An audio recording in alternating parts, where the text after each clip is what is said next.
What does it mean when in any large structure, I settle in as if I were at home and it starts letting me do whatever I want?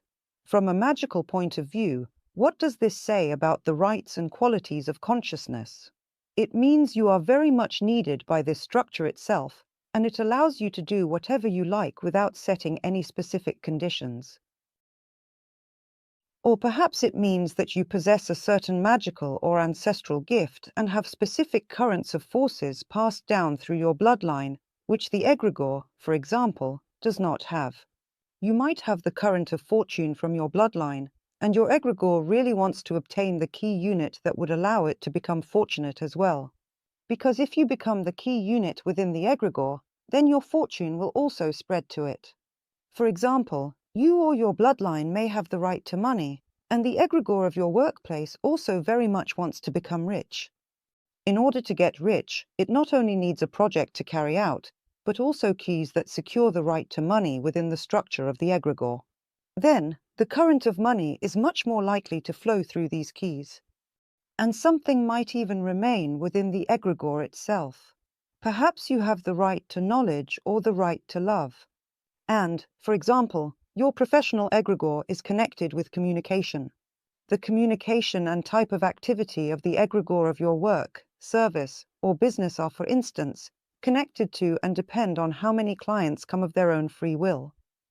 So, of course, it needs people who bear the current of love who can attract others to themselves, and people will be drawn to them willingly. It all depends on what currents of forces you possess. You need to understand this very well, because any current of forces is of the greatest value.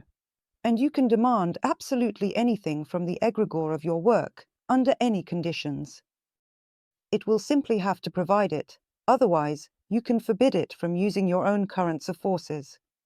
That's the first possibility.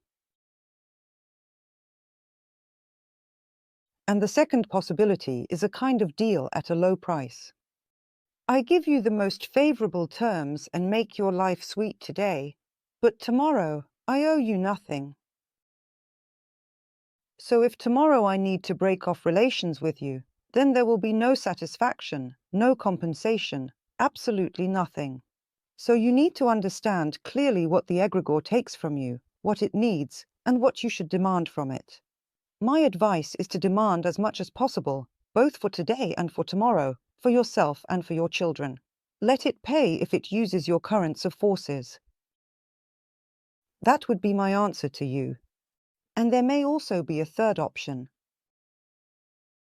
In this case, the egregor is, so to speak, repaying debts to you, perhaps for itself or for someone else. But here, you need to look into your personal story. Have you ever had any dealings with this structure, or with any individuals who lead or founded it? Here your personal story will mostly explain why they are being so generous all of a sudden. That's how I would answer.